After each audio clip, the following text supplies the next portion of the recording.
기도하고 시작하도록 하겠습니다.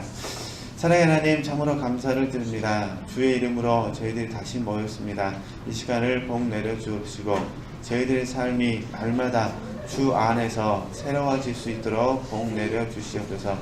이 새로움이 우리에게 새로운 기회가 될 수 있도록 도와주시고 이 기회 속에 다시 한번 저희들이 힘을 내어 명성의 높은 산을 저희들이 공진할 수 있도록 하나님 은혜 베풀어 주시옵소서. 오늘도 생각나게 해주시고 오늘도 가르쳐 주셔서 주님께서 저희들에게 들려주고 싶어 하시는 풍성한 생명과 하나님의 기쁘신 뜻을 저희들에게 조명하여 주시옵소서. 예수님의 이름으로 감사하며 기도드립니다. 아멘. 네, 38쪽 이 부분 제가 설명을 하는데요. 그 책 내용을 나누기 전에 한 가지 좀 더 우리가 실천할 수 있는 부분들 잠깐 더 설명하고 하도록 하겠습니다. 예를 들어서 우리가 이 책도 난다면은 성경 말씀을 읽고 그 다음에 이제 묵상을 하고 그 다음 하나님께 기도하고 싶은 마음이 생겼습니다. 그죠? 그래서 읽고 묵상하고 기도하는 마음이 생기면 이 부분은 성경 본문에 충실한다 하겠습니다. 그죠? 성경 본문에 충실해서 기도하는 것. 이런 부분입니다. 그런데 이 기도하는 과정 가운데 하나님께서 당신을 나타내시면, 이제 관상이라는 단어를 썼는데 이걸 우리는 계시라고 조명계시라고 불러도 상관없습니다.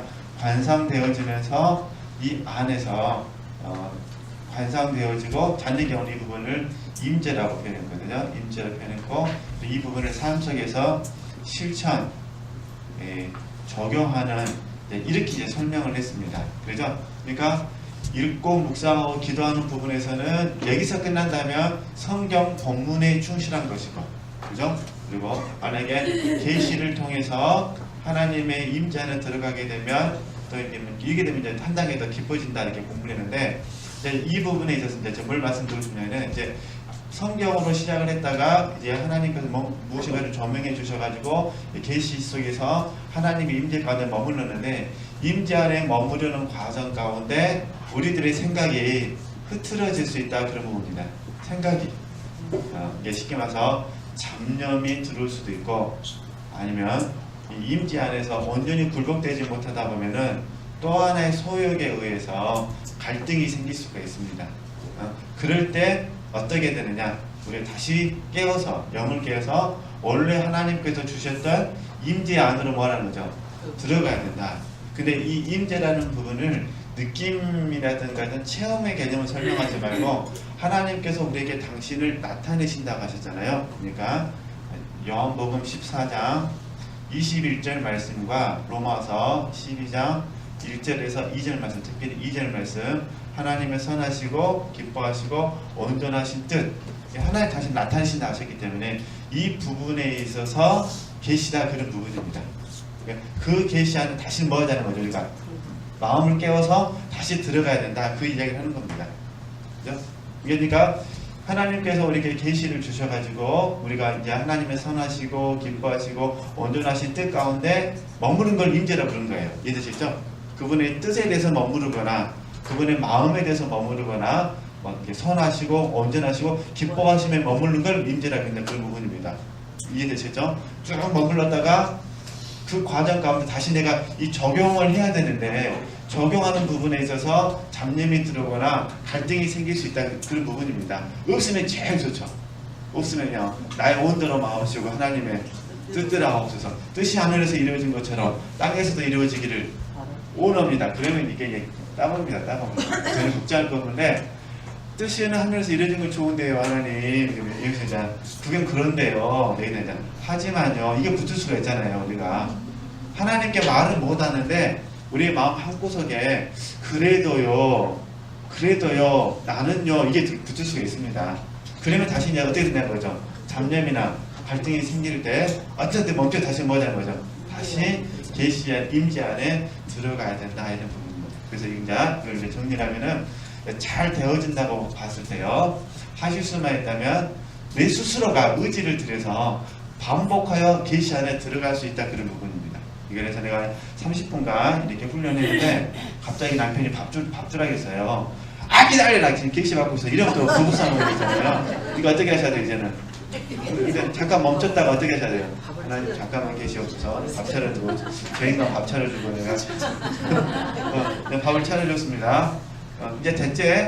하고 다시 이제 마음으로 멈췄다는 거죠. 얼른 30분 후에 다시 왜냐면 이거는 새로운 것을 구하는 것이 아니라 이미 우리에게 주어졌으니까 이것을 다시 내가 무엇이든 의지를 들여서 불태울 수 있다 그런 부분입니다. 그걸 계속 이제 공부해보자 그런 부분이에요. 그러니까 너무 어렵게 생각하지 마시고요. 그러니까 많은 분들이 임재라는 동행이라는 단어 속에서 체험으로 가다 보니까 혼동이 있으신 것 같아요. 그러니까 그런 체험이 아니라 요한복음 14장 21절 말씀, 물론 이제 23절부터는 이제 내주내절을 말씀하시잖아요. 거처를 이야기하니까 뭐 어떤 형태가 됐든 간에 14장 21절이나 23절 말씀이 아니면 로마서 12장 1절 2절 말씀을 이제 종합적으로 묵상해 본다면 우리 편에서 바라봤을 때 임재는 뭐냐? 하나님의 선하시고 기뻐하시고 온전하신 뜻이 우리 안에 나타나는 것, 이게 임재라는 겁니다. 그래서 그러니까 이걸 반복해서 우리가 날마다 삶에 적용한다면, 그러니까 제가 조금 전에 30분 하고 나서 일상적으로 갔다가 다시 돌아와서 또 묵상하고 다시 갔다가 또 다시 뭐하고요?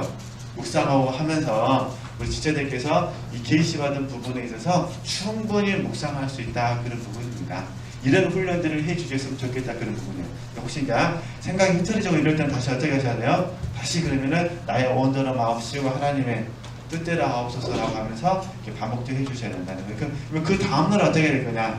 그 다음날은 이제 또 다른 본문으로도 읽어야겠죠. 그래야 또 다른 부분에 있어서 하나님의 선하시고 기뻐하시고 온전하신 뜻이 나타날 수가 있잖아요. 그런데 계속해서 어제 감동받았던 부분이 내 마음에 계속 지속적으로 나를 감동하면은 새로운 계시를 구하시면 안 되고요. 그걸 반복해서 그걸 어떻게 돼요? 그 본문을 또 묵상하고 또 묵상하고 또 묵상을 해야 됩니다. 그러면서 우리가 하나님의 말씀을 성령께서 조명해 주신 하나님의 말씀의 어떤 본문을 우리가 충분히 우리가 묵상할 수가 있습니다. 그러면 나중에 어떻게 되냐면 이게 내 말이 너희 안에 거하면 이게 되어버립니다. 그러니까 우리가 주님 안에 거하고 주님의 말씀이 우리 안에 거하면 그러잖아요. 그러니까 우리가 주님 안에 거하기 위해서는 이런 잡념이라든 갈등을 버리는 거잖아요. 자기를 부인하고 자아를 부정하는. 이게 결국 허트려진 생각, 잡념이고 갈등 다 이게 자기 부인의 문제거든요. 자기 부인의 문제. 그다음에 나의 온대로 마옵시고 하나님의 뜻대로 하옵소서는 자아 부정의 문제잖아요. 왜냐하면 오남이라는 것은 소욕의 문제니까.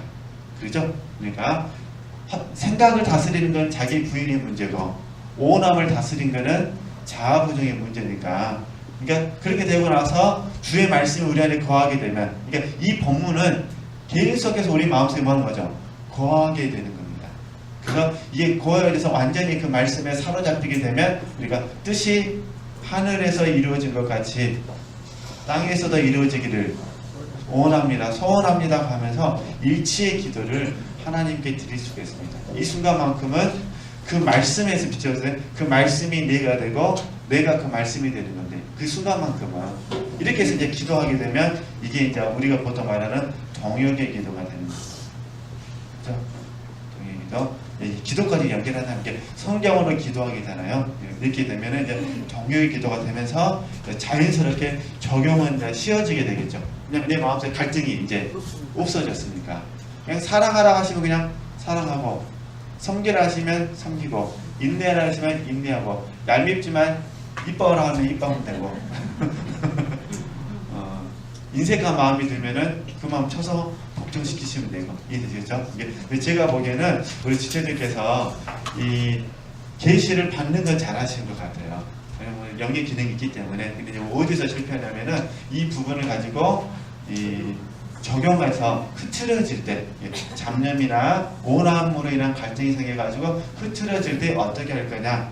이해되시죠? 이제 다시 뭐 하자는 거죠? 처음에 깨닫던 부분으로 다시 들어가서 내 스스로 우리가 영을 배워서 하나님 앞에 설 수 있도록 하자. 이런 부분입니다. 이게 이제 제가 지난주에 했어야 되는데 이걸 제가 못했어요. 그래서 좀 더 보충해 드리려고 이렇게 이제 말씀을 드렸고요. 그 다음에 그러면 이제 다시 이제 책으로 가서요. 38쪽 보다 깊은 묵상을 좀 보도록 하겠습니다. 이 장을 마치기 전에 한두 가지를 더 언급하려고 합니다. 하나님의 계시에 대하여 이야기해 보겠습니다. 하나님의 계시는 너무 어렵게 생각하지 마시고요. 하나님이 우리에게 나타내시는 것, 그죠? 이제 요한복음 14장 26절까지 확장하게 된다면 21절에는 나타내심이고 26절을 적용한다면 성령의 가르치시고 생각나게 하심이겠죠, 그죠? 네. 하나님의 계시에 대하여 이야기해 보겠습니다. 과거에 당신이 성경을 읽던 습관은 한 주제에서 다른 주제로 여기저기 읽어나가는 것이었을지도 모릅니다. 하나님의 계시 속에 감춰진 비밀들을 이해하고 그러한 비밀들을 온전히 누리는 가장 좋은 방법은 그러한 것들이 당신의 마음에 깊이 뭐라는 거죠? 새겨지도록 하는 것입니다. 어떻게 그렇게 될까요? 그 계시가 당신에게 주님을 느끼게 할 때까지 그 계시를 묵상함으로써 그렇게 할 수 있습니다. 그러니까 하나님이 우리에게 나타내시면은 계시를 주시면은 그걸 계속 뭐라는 거죠? 주님이 느껴질 때까지 온전히 묵상하라 그런 부분입니다. 이 생각에서 다른 생각으로 서둘러 넘어가지 마십시오. 주님께서 당신에게 계시하시는 내용을 오래 간직하면서 거기에 머물러 있으십시오. 그죠? 계시하신 내용을 오래 간직하면서 거기에 머물러 있으십시오. 그렇게 계시된 내용으로부터 주님을 느낄 수 있는 동안은 계속해서 그 내용에 뭐라는 거죠? 머물러 있으십시오. 아까 제가 말씀드린 그대로예요. 생각 속에서 흐트러지는 부분이 없다면 이해되시죠? 없다면 계속 뭐라는 거죠? 그 하나님께서 우리에게 가르쳐 주시는 그 말씀에 대해서 계시에 대해서 계속해서 묵상하라 그런 부분입니다. 그죠? 하나님의 선하시고 기뻐하시고 온전하신 뜻에 대해서 계속해서 묵상할 수 있었으면 좋겠다. 그죠? 그러니까 이 부분이니까요. 네. 물론 이 같은 새로운 탐구를 시작하면서 생각을 통제한다는 것은 매우 어렵습니다. 그 이유는 당신이 여러 해 동안 길들여진 습관을 통하여 생각에 가고자 하는 대로 두루 다니도록 내버려 두었기 때문입니다. 그러므로 제가 여기서 이야기하는 것은 생각에 대한 훈련과 같은 역할을 하게 됩니다. 그죠? 그러니까 실질적으로는 우리는 이미 이 생각을 주님께 복종시키는 훈련을 오랫동안 했기 때문에 자녀경이 말하는 만큼 힘들지는 않습니다. 그러시죠? 딱 마음 바꾸면 다시 뭐가 됩니까? 6에서 0으로. 그러니까 하나님의 선하시고 기뻐하시고 온전하신 뜻을 생각하는 것은 영의 생각. 그죠? 영의 생각. 하나님의 선하시고 기뻐하시고 온전하신 뜻, 계시가 주어진 이 부분을 생각하는 것은 영의 생각입니다. 그러나 여기에 대해서 나의 어떤 부분이 개입이 되면 이게 뭐가 된 거죠? 육신의 생각이 되는 거죠. 그래서 이 육신의 생각을 어떻게 거절할 것인가?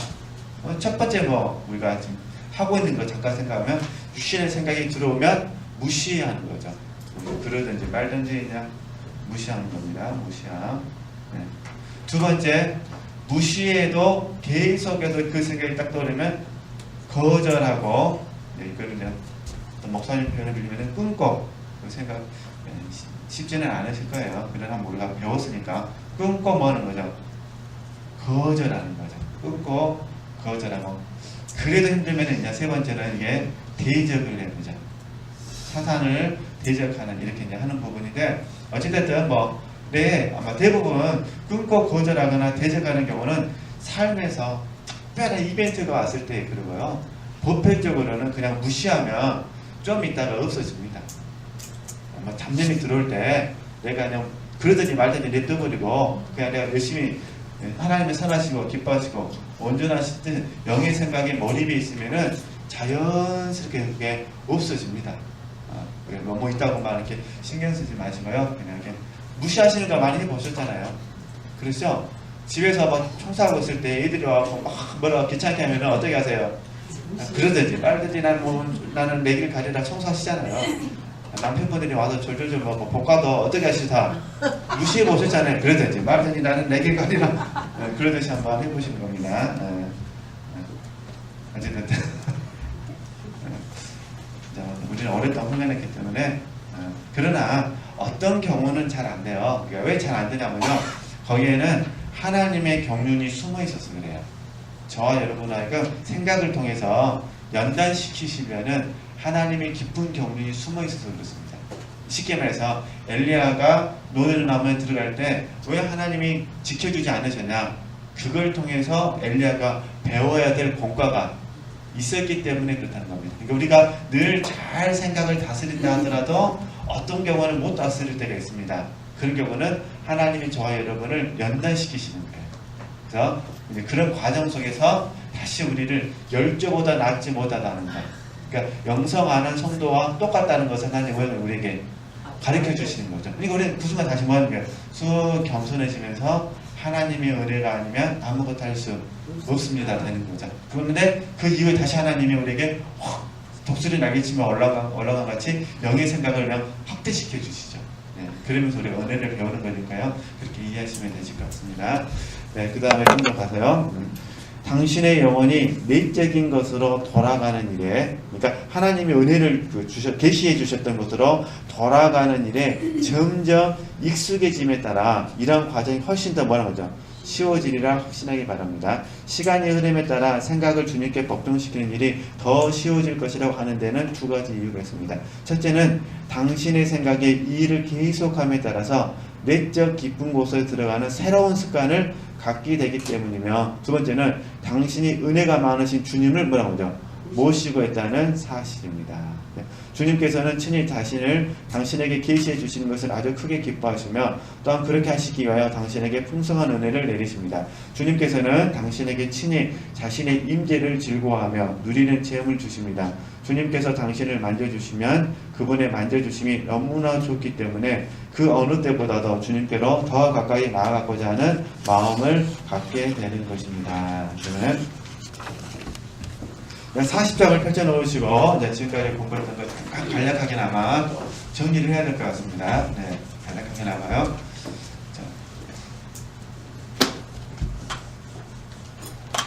그러니까 처음에 우리가 공부했던 거는 성경과 함께 기도하기, 그죠? 성경과 함께 기도하기를 공부를 했고요. 네. 그 다음에 두 번째 공부했던 부분은 뭐냐면 성경으로 기도하기를 공부했습니다. 이게 이제 주님 바라보기 이거잖아요.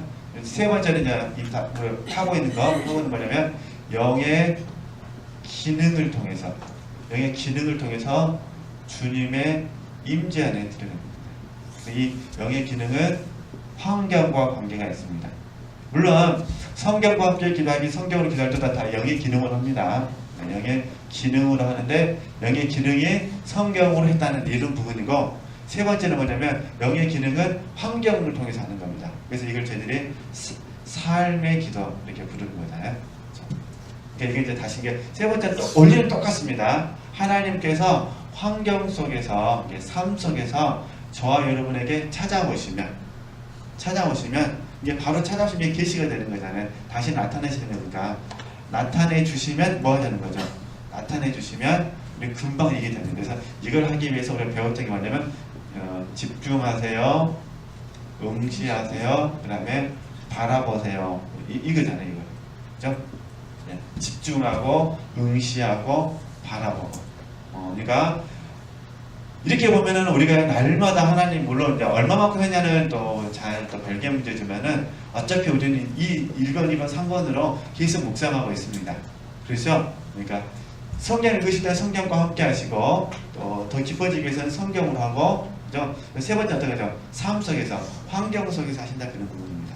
그래요? 이 환경 속에서 집중하시고, 응시하시고, 그 다음에 바라보시고, 묵상소리에서 하시든, 설거지 하시면서 하시든, 청소하시면서 하시든, 운동하면서 하시든, 산책하시면서 하시든, 아니면 소파에 앉아서 하시든, 이해되시겠죠?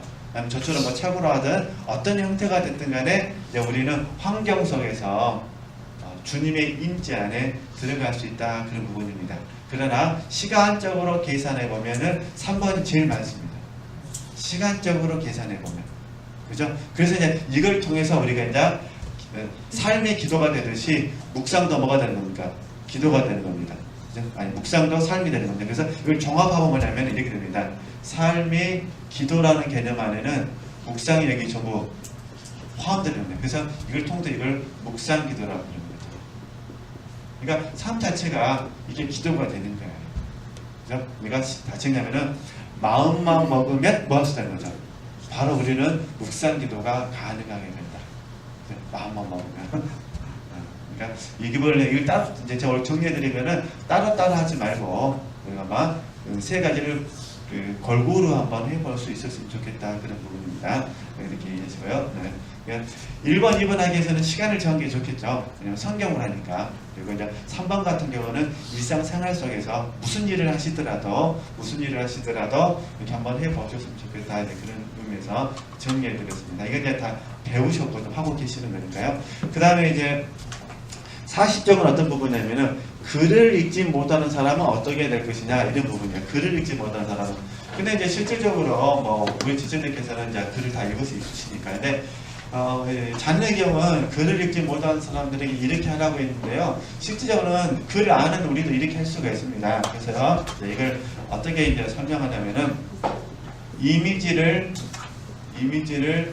사용하여 묵상할 거냐. 우리 동시에 둘 다 하는 겁니다. 이미지를 사용하지 않고 묵상할 거냐.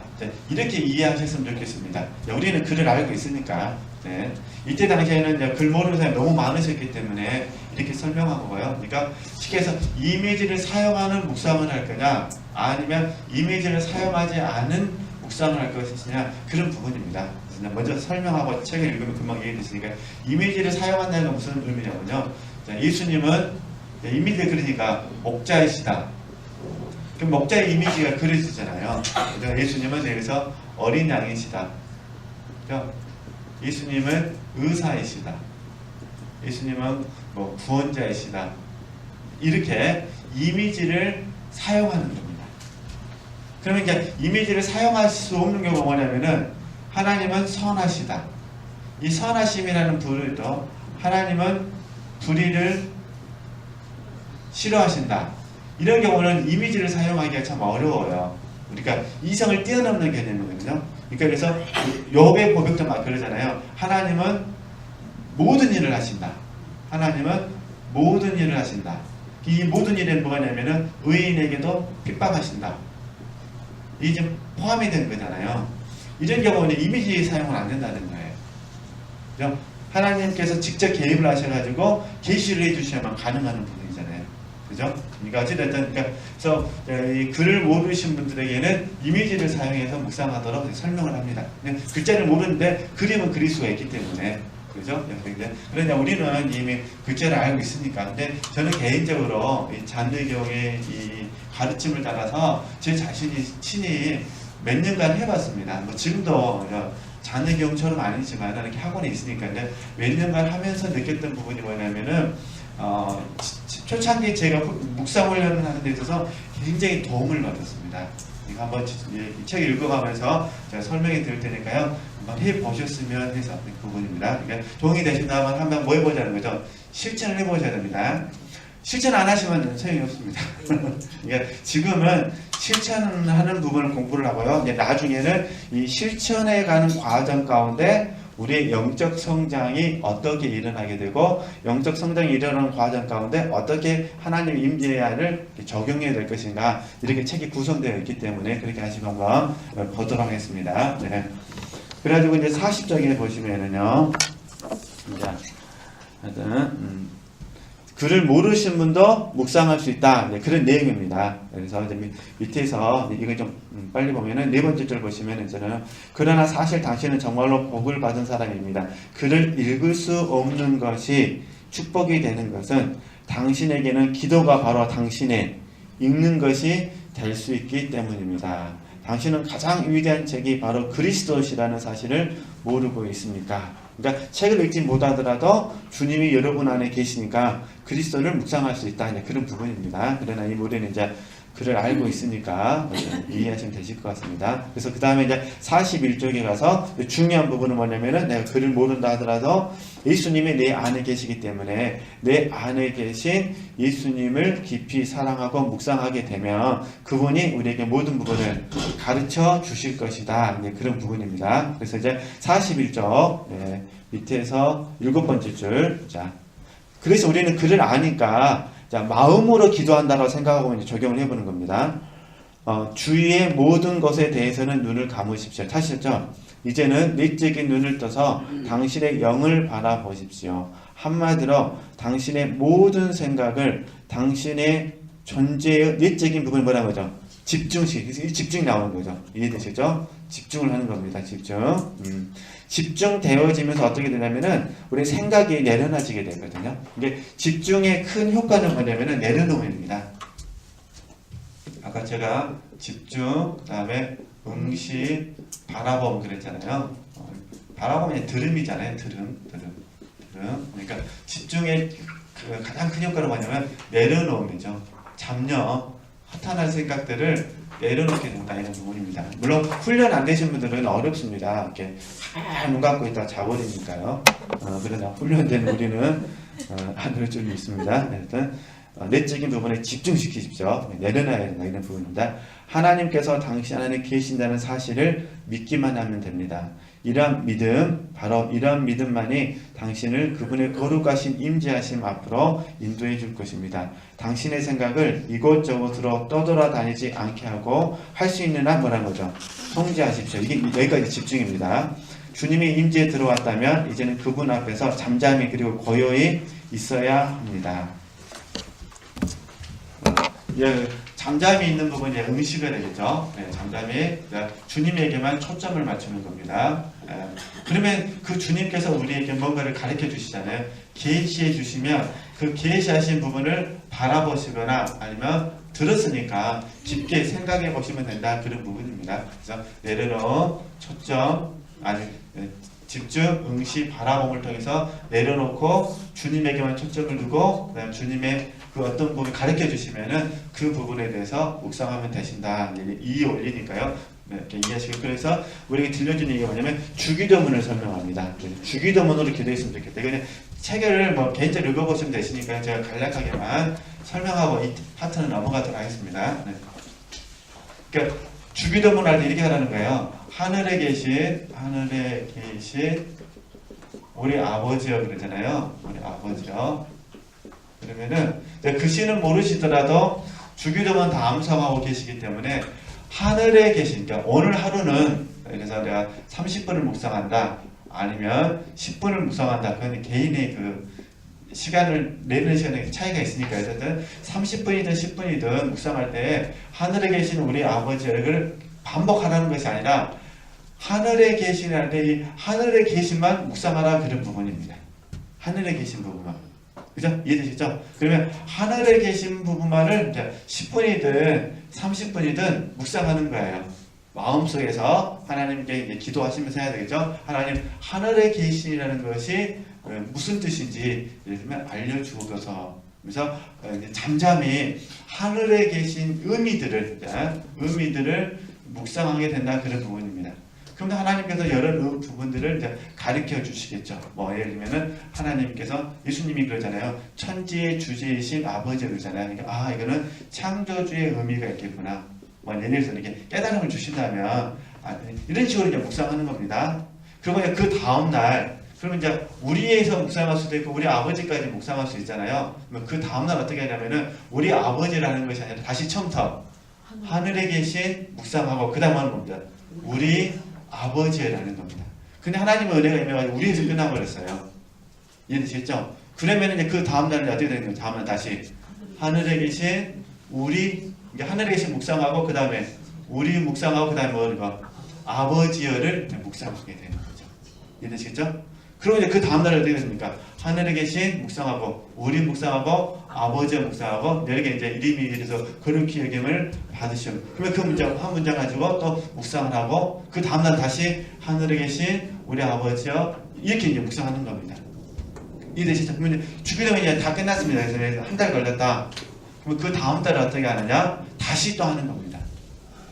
다시 또 처음부터 어떻게 하는 거죠? 하늘에 이렇게 하다 보면은 예를 들어서 이제 집중, 응시, 바라봄 이렇게 되어졌을 때 이 바라보고 나서 갑자기 마음속에서 간절히 기도하고 싶은 소원이 생길 수 있잖아요. 그러면 이제는 뭐 하는 겁니까? 예, 기도하는 겁니다. 이 기도하고 있으면 기도 시간 하나님께 찾아오셔서 이때 또 당신의 어떤 새로운 모습들을 또 계시해 주십니다. 그죠? 그러면 이 계시 속에서 또 묵상하고 또 기도하고 이런 것들 반복되어지면서 우리 삶에 자연스럽게 이제 적용이 되는 겁니다. 그래서 제가 제 자신을 보면서 느끼는 게 뭐냐면 적용은 성령의 가르치심에서 나오더라고요. 그리고 다 그런 건 아닙니다. 회개는 성령의 생각나게 하심 속에서 있더라고요. 내가 과거에는 잘했다고 생각했는데 성령께서 생각나게 하고 보니까 자랑이 하나도 없네. 이해되시겠죠? 그때는 내가 분명 옳다고 생각을 했어요. 그래서 이제 뭐라 하죠? 칼이 목에 들어와도 옳았어요. 그때 당시에는. 근데 나중에 성령 하나님께서 생각나게 해주시고 보니까 내가 틀렸구나 하는 걸 알아진다 이런 부분입니다. 이게 적용은요 성령의 가르치심 속에서만 딱 되면 쉬워집니다. 그러니까 이렇게 해서 계속해서 뭐 해보자는 거죠. 훈련해보자. 물론 제 편에서는 이게 이제 덮은 눈물이고 봉헌샘인데 우리 지체들에게 이제 말을 해버려가지고 하나님께서 계속 덮어주시기를 예를 들어드리는 거예요. 이렇게 한번. 그러면 이래서 이제 나는 이제 주기도문을 한 두세 달 했으니까 난 다른 걸로 하고 싶다. 그러면 이제 사도신경을 하시면 되시죠. 사도신경 하셔도 되고 아니면 그냥 이렇게 우리 지체들이 좋아하시는 말씀이 있잖아요. 시편 1편 아니면 시편 23편 예를 들면 이제 교회에서 많이 암송하는 거 고린도전서 13장 이런 말씀들을 가지고도 한 달 동안 하시는 거예요. 이 방법으로.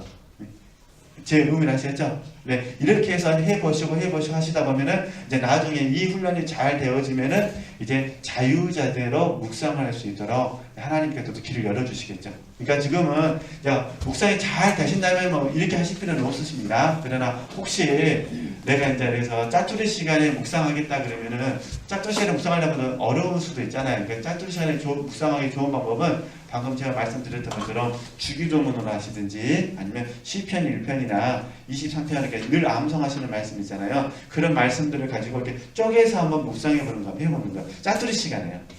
아니면 이제 작정을 하는 거예요. 잡념이 들어오면 내가 이걸 먼저 꺼내겠다. 이해되시죠? 머리가 아프고 허탄한 생각이 들면은 나는 무조건 이걸 먼저 하겠다. 그래서 저 같은 경우는 딱 잡념 들고 시끄러우면 딱 책을 꺼내버리죠.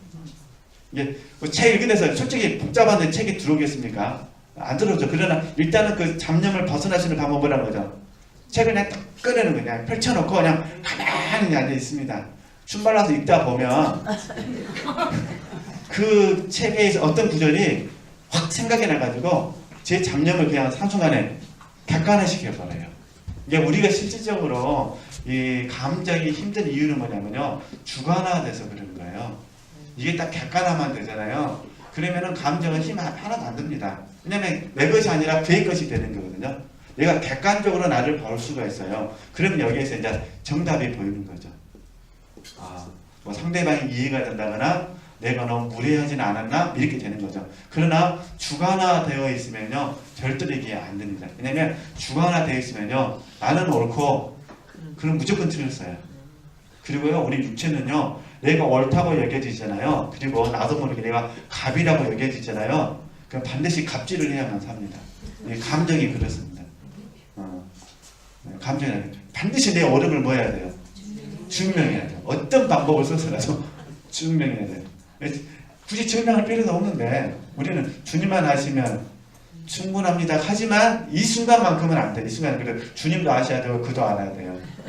그러다 보니까 이제 뭘 놓치냐면 온유한 심령을 놓쳐버리게 되는 거죠. 그래서 이제 객관화가 되어지면은 이제 온유한 심령이 되죠. 온유한 심령 속에서 나의 옳음을 다른 사람에게 이해시킬 수가 있는 거죠. 이때는 내 옳음을 가지고 상대방을 굴복을 시켜야 되니까. 그래서 이런 어떤 차이점이 있다는 거 이렇게 묵상하시면 되실 것 같고요. 그래서 그런 내용이 쭉 나와 있으니까요. 네, 이렇게 보시면 되시고요. 43쪽 그래도 이제 한번 잠깐 이렇게 보도록 하겠습니다. 43쪽 밑에서 9번째 줄도 볼까요? 네, 9번째 보면은 주님과의 이러한 만남이 어떤 순간 하여튼 주기도문 했다고 보는 겁니다. 어떤 순간에 당신은 영혼 깊은 곳에서 바로 지금이 주님 앞에서 잠잠히 있어야 할 시간이라는 느낌을 받게 될 것입니다. 이게 영의 느낌이거든요. 그런 느낌을 갖게 될 때는 다음 구절로 넘어가지 마십시오. 그런 느낌이 남아있는 한 그렇게 하십시오. 당신으로 하여금 침묵의 상태에 그대로 있게 하시는 분은 바로 주님이십니다. 주님 앞에서 기다리는 느낌이 다 지나가면 다시 뭐라고 그러죠? 주기도문으로 돌아와서 다음 구절로 넘어가십시오. 뭐 이렇게 한번 적용해 보시라 그런 부분입니다. 자, 그 다음에요. 이제 44쪽에 보겠습니다. 44쪽에 보시면은 그 목자이신 주님께 나아가겠죠. 이게 이제 이미지를 사용하는 거예요. 이미지. 자, 다시 글자를 모르신 분들에게 좀 설명해 주는 건데, 우리도 이 방법을 사용하면 굉장히 도움이 됩니다. 그죠? 목자이신 주님께 나아가기. 그럼 제가 이제 목자는 내용을 잘 아시니까 성경에 보면 목자의 비유가 있어요. 그죠? 그러니까 이래서 이제 이것도 활용하는 방법입니다. 예를 들면 우리가 어디죠? 누가복음 15장에 보면은 잃어버린 양의 비유가 나오잖아요. 잃어버린 양에서도 목자 이야기가 있고, 요한복음 10장에서도 목자 이야기가 있습니다. 그러니까 예를 들면 우리 지체들께서 알고 있는 말씀들을 다 찾아서 해보는 겁니다. 누가복음 15장, 아니면 요한복음 10장, 아니면 우리 시편 23편. 그죠? 시편에는 이런 말씀들이 많이 있습니다. 하나님은 우리의 목자시고 우리는 그분의 양이다, 뭐 그분의 백성이다, 이런 얘기 있는데, 이런 주제들에 대해서 우리 지체들께서 아시는 부분이 있다면 이 부분을 가지고 이미지를 사용해서 훈련해보자, 그런 부분입니다. 되시겠죠? 저 같은 경우는 시편 23편 중에 어떤 말씀이 있냐면 다 아시는 말씀이지만은, 사망의 음침한 골짜기로 다닐지라도, 많은 분들은 여기까지는 잘 묵상 안 하시는 것 같아요. 다 그 여호와는 나의 목자시니 내가 부족함이 없으리다, 거기서 끝나버리시더라고요. 근데 저는 이제 그 부분을 묵상하기 전에 뭘 했냐면은, 사망의 음침한 골짜기를 다닐지라도 해를 두려워하지, 이제 이 부분을 묵상을 했어요. 이 부분을 묵상하고 나서 시편 23편 1편 말씀을 깨달으면서 엄청난 은혜를 받았습니다. 왜냐하면 목자가 양을 푸른 초장에 누이기 위해서는 반드시 사망의 음침한 골짜기를 통과를 해야 돼요. 제 의미를 아시죠? 그러니까 처음부터 실만한 물가가 있는 것이 아니라 사망의 음침한 골짜기를 통과하고 나서 뭐라는 거죠. 왜냐면 잘 아시다시피 목자가 양을 인도할 때 풀 있는 곳으로 가는 거잖아요. 그러니까 어떤 곳에서는 사망의 음침한 골짜기가 없을 수도 있겠지만, 어떤 곳에서는 풀 있는 곳에 가기 위해서는 사망의 음침한 골짜기를 지나가야 되잖아요. 제가 이걸 어떻게 알았냐면은, 제가 그 어렸을 때 봤던 그 만화 있었어요. 뭐 하이디인가 무슨 만화 있었잖아요. 알프스 소녀 하이디. 거기 보면은 그 하이디 남자친구가 목동이잖아요. 그 목동이 양치면서 막 이렇게 애절하게 그 주인공을 좋아하는 내용이 나오지 않습니까? 그게 갑자기 기도 중에 확 생각이 났습니다. 그러면서 야, 사망의 음침한 골짜기, 이런 경우가 있구나, 이렇게 해서 앉아. 그리고 나서 이제 이걸 먼저 묵상하고 시편 23편 1절 말씀을 이제 묵상을 한 거죠. 어떤 형태가 됐든 간에 알아서 이제 묵상하시면 됩니다. 그리고 이제 잃어버린 양 같은 경우는 이제 목표자가 되면서 더 애절하게 느꼈던 그런 묵상하는 부분이고, 요한복음 10장은 아시잖아요. 이건 우리가 생명 안에서 우리가 주님께서 우리에게 오신 것은 생명을 주신 뿐만 아니라 풍성하게 주시려고 오셨다 했잖아요. 그러니까 풍성한 생명을 공급하기 위해서는 반드시 목자이신 주님의 음성을 들어야 되거든요. 이런 식으로 이렇게 이제 묵상할 수 있는 방법이 있다, 이런 부분이니까요. 이렇게 이제 다 하시는 부분인데 제가 또 천천히 읽으면 진도가 안 나가니까 이렇게 넘어가도록 하겠습니다. 그 다음에 이제 그 나머지는 보시면 되시고요. 그 다음에 이제 46절 의사이신 주님께 나아가기. 네, 의사이신 주님께 나아가기는요, 좀 시간 걸리더라도 좀 설명해야 될 것 같습니다. 우리가 자아발견, 자아파세를 여기에 적용하시면 됩니다. 그렇죠? 자아발견, 자아파세. 주님께서 그러잖아요. 건강한 자에게는 의원이 필요 없고 병든 자에게 의원이 필요하다 그러잖아요. 그럼 이 병든 자가 뭐냐? 이게 영적으로 봤을 때 부족한 부분이잖아요. 영적인 병이잖아요. 이 영적인 병의 결과가, 열매가 뭐냐면 자아잖아요. 자아. 그죠? 그러니까 자아 발견, 자아 파쇄를 적용할 때는 반드시 이 의사이신 주님께로 묵상을 하셔야 됩니다. 그래서 혹시 우리 지체들께서 진리 아닌 것, 생명 아닌 것으로 인해서 내 자아가 발견되어져 가지고 내가 병들었다고 얘기해주면 어떻게 하시라는 거죠? 의사이신 주님께 반드시 가서 하나님 나를 고쳐 주시옵소서 이렇게 말씀해 보시라 그런 부분입니다. 이렇게 이제 묵상을 해보시면 됩니다. 단지 저는 여기에 이제 하나를 더 뭘 추가했냐면은 두 번째 무지. 제 자신이 무지하다는 것을 질병으로 생각을 했습니다. 제가 믿음으로 받은 거예요. 아, 내가 모르면 선택도 잘못하고 결국은 내가 실수하구나. 그러니까 이 무지라는 부분에서 몰라서 내가 잘못을 했다면 이제 알려고 해야 되잖아요. 그러니까 무지한 제가 주님께 가서 의사이신 주님께 가서 무지도 병이니 하나님 고쳐 주시옵소서 라고 하면서 이제 우리의 스승이신 성령 하나님들이 같이 묵상하는 거죠. 의사이신 주님께 나갈 때는 무지를 질병으로 보는 것이고 배운다는 개념에서는 성령이 스승이시니까 성령께서 가르치달라고 기도를 하는 거예요. 이게 다 이미지를 사용하는 묵상법이거든요. 이렇게 한번 해보셨으면 좋겠는데 한꺼번에 다 하려고 하시면 너무 머리 아프시니까요. 나름대로 이렇게 간략하게 뭐 포스트잇든 메모지에다가 메모하셔갖고 이제 한번 해보시는 거예요. 그 대신 시간을 내려고 하려고 하지 마시고요.